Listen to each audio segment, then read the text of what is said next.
चलिए सब लोग लाइव हो जाइए। बिल्कुल आकाश इंस्टीट्यूट कॉम्पिटिटिव में जुड़ जाइए लोग। डेली आप लोग को जीके जीएस का डोज मिलते रहेगा। ये सभी विद्यार्थियों के लिए रामबाण दवा होगा। बिल्कुल जीके जीएस अच्छा लगे तो हमारे चैनल से जुड़ जाइए सब्सक्राइब करके। Railway, SSC, bank, all competitive exam के लिए बहुत ही महत्वपूर्ण रहेगा। रामबाण दवा से कम नहीं रहेगा ये जीके जीएस का क्लास। बिल्कुल देखिए आज का मोटिवेशन देखिए। बिल्कुल कर रहा है कि अपने रास्ते खुद चुनिए, अपने रास्ते खुद चुनिए, क्योंकि आपको आपसे बेहतर और कोई नहीं समझ सकता है। बिल्कुल अपना रास्ता जो चुनना है खुद चुनना है, क्योंकि आपसे बेहतर कोई नहीं आपको समझ सकता है कि आपका कमी कहाँ है। वो आप ही पूरा कर सकते हैं अपनी कमी को समझकर। अगला देखिए मोटिवेशन करे कि संघर्ष इंसान को मजबूत बनाता है। संघर्ष जो होता है इंसान को मजबूत बनाता है, फिर चाहे वो कितना भी कमज़ोर क्यों ना हो। अगर कमज़ोर है, संघर्ष नहीं कीजिएगा तो आपको पता नहीं चलेगा हम कहाँ पे कमज़ोर हैं। इसलिए आपको संघर्ष करना ही पड़ेगा। संघर्ष ही आपको बहुत मजबूत बनाता है। बिल्कुल इसलिए आप लोग को संघर्ष से कभी पीछे नहीं हटना चाहिए। देखिए आज नेक्स्ट मोटिवेशन कर रहा है, जिसने बोला कल उसका दिन गया टल। यानी जो आज काम करना है तो बोले कल, तो उसका दिन ही खराब हो जाएगा, यानी वो दिन नष्ट कर देगा। जिसने बोला परसों बीत गए बरसों, यानी जो बोला कि परसों करेंगे उसको इस साल भी बर्बाद हो गया, यानी बरसों, यानी पूरा साल ही खत्म हो गया। जिसने बोला आज, यानी बोला कि आज कर लेंगे, उसी ने किया इससे पर आज, यानी उसी ने ये सक्सेस करके ये दिखा दिया है। जिसने बोल दिया कि आज करेंगे वही सक्सेस होकर यहाँ राज कर रहा है। बिल्कुल इसलिए आप लोग की आज काम आज ही करना है, ना कि परसों पर टलना है। परसों कीजिएगा तब बीत जाएगा आपका बरसों। बिल्कुल इसलिए आज का काम आज ही करना है। देखिए आकाश इंस्टीट्यूट में जुड़ जाइए लोग सब लोग। देखिए अब प्रश्न देखिए क्या कह रहा है। बिल्कुल प्रश्न देखिए संविधान का है। प्रश्न देखिए कह रहा है कि भारतीय संविधान के निम्नलिखित में से कौन सा अनुच्छेद कानून के समक्ष समानता का अधिकार से संबंधित है। यानी कानून के समक्ष कौन सा अनुच्छेद समानता का अधिकार देता है, ये आप लोग को बताना है। कौन सा अनुच्छेद देता है। बिल्कुल सब लोग के कमेंट आ रहा है। बिल्कुल सब लोग के बी आ रहा है। अनुच्छेद कौन सा देता है, अनुच्छेद बी, यानी अनुच्छेद 14 देता है। ऑप्शन नंबर बी हो जाएगा राइट आंसर। अनुच्छेद 14 देता है समानता के कानून के समक्ष समानता का अधिकार देता है। अगला प्रश्न देखिए। अगला करे कि एक व्यक्ति कितनी बार राष्ट्रपति का चुनाव चुना जा सकता है। एक व्यक्ति कितनी बार राष्ट्रपति चुना जा सकता है। बिल्कुल कितनी बार चुना जा सकता है, तो भारतीय संविधान में कोई लिमिट नहीं है, कोई इसके रोक नहीं है, कितना भी बार चुन सकते हैं। ऑप्शन नंबर डी हो जाएगा। राष्ट्रपति का चुनाव जो होता है ना, एक व्यक्ति कितना भी बार राष्ट्रपति बन सकता है। अगला देखिए करे कि प्रशासनिक न्यायाधीकरण किस अनुच्छेद से संबंधित है। किस अनुच्छेद से संबंधित है। बिल्कुल सब लोग आंसर आ रहा है। ऑप्शन ए बी डी, अधिकांश लोग के डी आ रहा है। बिल्कुल राइट आंसर हो जाएगा। ऑप्शन नंबर डी हो जाएगा अनुच्छेद 323। यानी अनुच्छेद 323 के तहत क्या है, प्रशासनिक न्यायाधीकरण के संबंधित है। बिल्कुल अगला प्रश्न देखिए करें कि जापान की संसद को किस नाम से जाना जाता है। जापान की संसद को किस नाम से जाना जाता है। डाइट। बिल्कुल राइट आंसर हो जाएगा। डाइट नाम से जानते हैं जापान की संसद को। तो कौन सा आंसर हो जाएगा, ऑप्शन नंबर ए हो जाएगा डाइट। अगला प्रश्न देखिए करेगी राज्य पुनर्गठन आयोग के अध्यक्ष कौन थे। राज्य पुनर्गठन आयोग के अध्यक्ष कौन थे। बिल्कुल कौन थे, सैयद फजल अली थे। ऑप्शन नंबर सी हो जाएगा राइट आंसर, सैयद फजल अली थे। अगला प्रश्न देखिए करे कि उपराष्ट्रपति डैश यानी किसका पदेन अध्यक्ष होता है। उपराष्ट्रपति किसका पदेन अध्यक्ष होता है। बिल्कुल बताइए लोग। बिल्कुल राज्यसभा का पदेन अध्यक्ष होता है। ऑप्शन नंबर ए हो जाएगा राइट आंसर। अगला प्रश्न देखिए क्या कह रहा है। 7 नंबर देखिए करेगी, संघ की कार्यपालिका शक्ति निम्नलिखित में से किसमें निहित है। यानी संघ की कार्यपालिका शक्ति किसमें निहित होता है, आप लोग बताइए।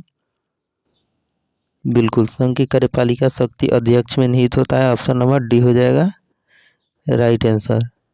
अगला देखिए, करेगी निम्नलिखित में से कौन सा अनुच्छेद राष्ट्रपति की क्षमादान शक्तियों से संबंधित है। बिल्कुल, ये क्वेश्चन बहुत बार पूछा है। कौन सा अनुच्छेद राष्ट्रपति को क्षमादान से संबंधित है, क्षमादान शक्तियों से संबंधित है। किस अनुच्छेद के तहत राष्ट्रपति किसी को क्षमादान करता है। बिल्कुल, अनुच्छेद 72 के तहत। किस अनुच्छेद के तहत हो जाएगा, अनुच्छेद 72 के तहत क्षमादान करता है। ऑप्शन नंबर सी हो जाएगा।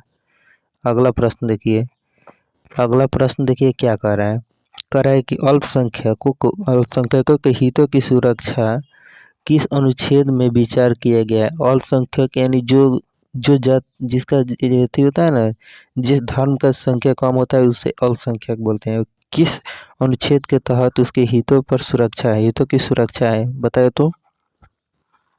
बिल्कुल, किस अनुच्छेद के तहत होता है, अनुच्छेद 29। अनुच्छेद 29 ऑप्शन नंबर सी हो जाएगा। अगला देखिए क्या कर रहा है। 10 नंबर प्रश्न देखिए, कह रहा है कि मत देने का अधिकार किस कोटि से संबंधित है। मत देने का अधिकार किस कोटि से संबंधित है, ये आपको बताना है। बिल्कुल, मत देने का अधिकार क्या है, आपको राजनीतिक अधिकार है, यानी राजनीतिक अधिकार है। ऑप्शन नंबर डी हो जाएगा इसका राइट आंसर।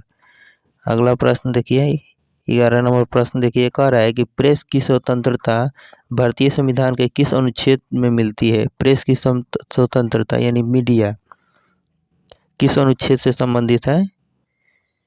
बिल्कुल, अनुच्छेद 19 से संबंधित है। ऑप्शन नंबर ए हो जाएगा राइट आंसर। अगला प्रश्न देखिए,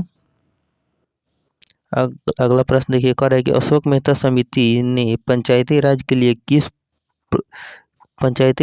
किस प्रतिमा की संस्तृति की थी, बताइए तो। अशोक मेहता समिति, बिल्कुल राइट आंसर है, द्विस्तरीय समिति की प्रस्तुति की थी। ऑप्शन नंबर बी हो जाएगा राइट आंसर। अगला देखिए, कह रहे कि भारत पूर्ण रूप से सार्वभौमिक लोकतांत्रिक गणराज्य कब बना। भारत पूर्ण रूप से सार्वभौमिक लोकतांत्रिक गणराज्य कब बना था। बिल्कुल, कब बना था बताइए लोग। 26 जनवरी 1950 को बना था। बिल्कुल राइट आंसर सी हो जाएगा, 26 जनवरी 1950 को बना था। अगला देखिए, करे कि निम्नलिखित में से राष्ट्रपति प्रसाद प्रयत्न पद धारण करता है किसके लिए, बताएं। बिल्कुल, राज्यपाल के लिए। अगला देखिए, करे कि भारत का राष्ट्रपति किसका एक अभिन्न भाग है। भारत के राष्ट्रपति किसका अभिन्न भाग है। बिल्कुल, संसद का है। राइट आंसर ए हो जाएगा। अगला देखिए, अगला कह रहा है देखिए, पहले वित्त आयोग का गठन हुआ था कब। वित्त आयोग का गठन कब हुआ था। पहले वित्त आयोग का गठन कब हुआ था, 1900। बिल्कुल, ऑप्शन नंबर बी सब लोग के सी बी 1951 में हुआ था। ऑप्शन नंबर बी हो जाएगा राइट आंसर। अगला देखिए, भारत में अटॉर्नी जनरल की नियुक्ति कौन करता है। अटॉर्नी जनरल की नियुक्ति कौन करता है, 17 का आंसर बताइए लोग। बिल्कुल, option number B right answer है, भारत के राष्ट्रपति अटॉर्नी जनरल की नियुक्ति करता है। ऑप्शन नंबर बी हो जाएगा। अगला प्रश्न देखिए, कह रहा है कि भारत का उपराष्ट्रपति होता है। भारत का उपराष्ट्रपति क्या होता है। भारत का उपराष्ट्रपति क्या होता है, राज्यसभा के पदेन अध्यक्ष होता है। राज्यसभा का पदेन अध्यक्ष। ऑप्शन नंबर बी हो जाएगा राइट आंसर। अगला देखिए,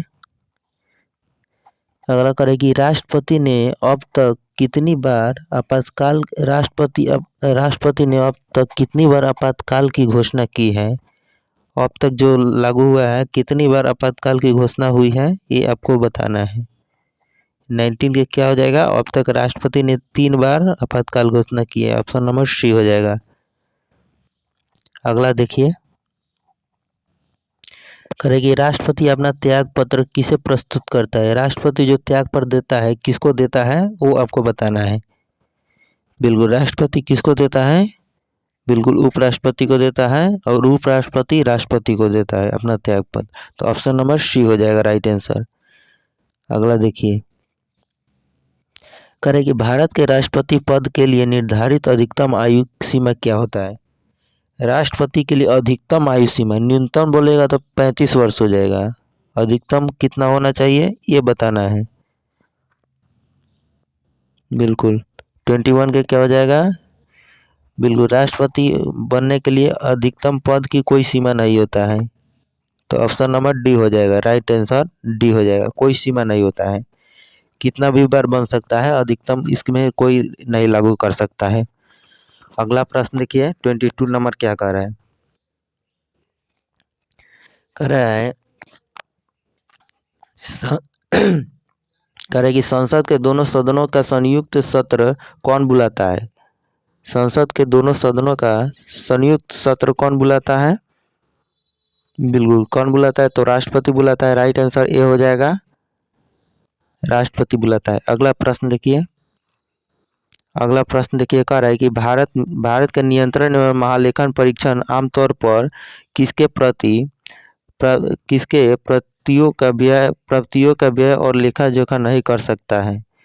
किसको लेखा जोखा नहीं कर सकता है? 23 का आंसर बताइए लो। बिल्कुल, स्थानीय निकाय का नहीं कर सकता है, ऑप्शन नंबर बी हो जाएगा राइट आंसर। अगला देखिए, कह रहा है कि भारतीय संविधान में राष्ट्रपति के चुनाव की प्रक्रिया किस देश से ली गई है? यानी राष्ट्रपति का जो चुनाव होता है ना उसकी प्रक्रिया किस देश से ली गई है ये आपको बताना है।